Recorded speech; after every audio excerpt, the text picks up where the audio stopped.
Hi guys, my name is Tim and I sell on eBay.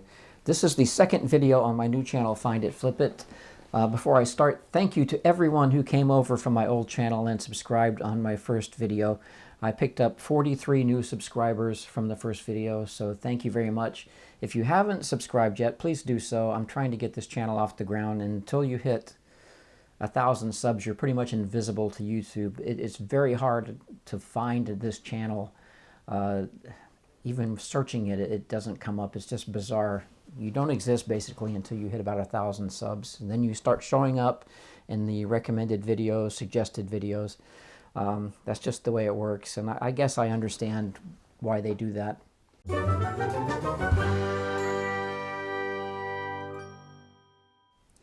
You know, it's kind of funny when you buy something to resell it, and you tend to follow the value of what you've bought, especially if you buy something to hold it for a while and resell it.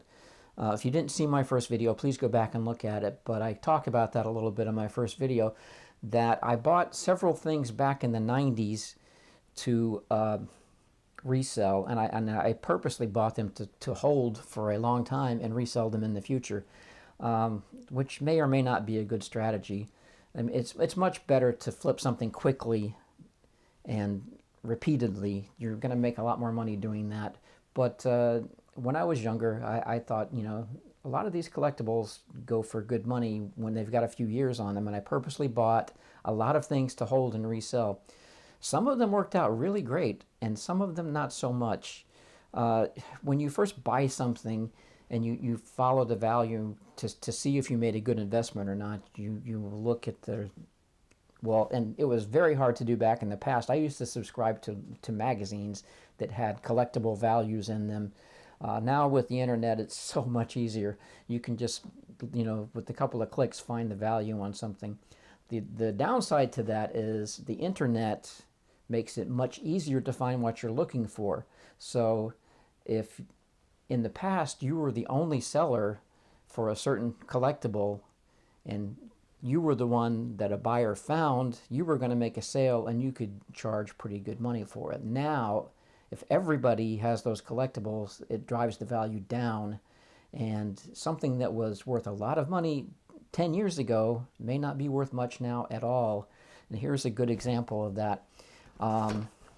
These G.I. Joe 30th anniversary action figures, I bought several of these. They were $35 a piece at the time I bought them. At one time, 10, 15 years ago, the African-American soldier was the one to have that was very valuable. I think I still have 6 of these floating around if anybody is interested.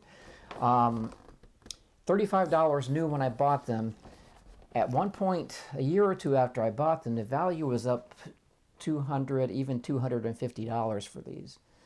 And I think the reason why I didn't jump on it at the time, 2 reasons: because they're kind of a pain in the butt to ship, because this is a pretty big box. Now I'm not even worried about that. That's not a problem at all. But you have in your mind, it's worth $250 now. How much is that going to be worth in 10 years? God, it's going to be worth $500 in 10 years. I'll just hold it. And as happens, the market drops. You're lucky now if you can sell these at all, and if you do, you'll be lucky to get your $35 back. It's just the way it works. On the other hand, I also, around the same time, these are the same year, I believe, these might be a little earlier, I picked up a lot of these guys just kind of as an afterthought, the smaller G.I. Joes, and I have a lot of these. As it turns out, these guys were a way better investment than the 12-inch figures. The 12-inch figures, if I would have flipped them quickly, I probably could have made a pretty good amount of money on them. But these guys are where the money is. So I have lots of these. I have a couple of them listed on my eBay account. I don't have an eBay store, but I have an eBay account. I'm not a big seller like a lot of these guys you'll see on YouTube, but I have been selling for a while, and I do go in and out of selling on eBay, and I don't have a lot of things listed. I just haven't had the time so far to do it, but I do have a lot of these guys, and I will be listing them soon, hopefully. And these guys are going for some good money. A lot of these guys are going for way more than these guys, or that guy up there. One thing I'm kind of that I don't know about, and I have never seen anybody address this or talk about this.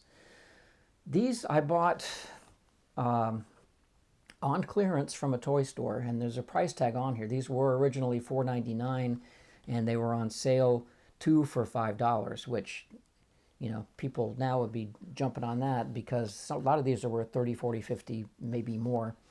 But the thing I debate about on these, there's a price sticker on here, right there, that is pretty hard to get off of there without damaging the card. And I know people love to have these cards in as good a condition as they can. So I debate whether to try to pull that price sticker off of there, leave the price sticker on there as it is, or take a Sharpie and line through the numbers on the sticker. And in the past, I have done all three of those things. I don't really know which is the preferred method. I don't know if a collector, I know they would probably rather have one without a price tag on it, and I do have some like that. But I wonder, do collectors prefer to have the original price tag? Do they prefer to have the price tag removed, and that leaves a residue and may possibly damage the card? Or would they prefer to have the tag but the numbers lined out? If you have any ideas on that, let me know in the comments. I'm totally baffled by that.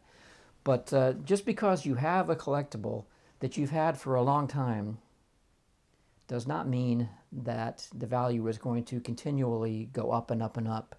There comes a point where the value peaks. If you're really lucky, you'll sell it at or near the peak of what the value is. And if not, you'll be stuck.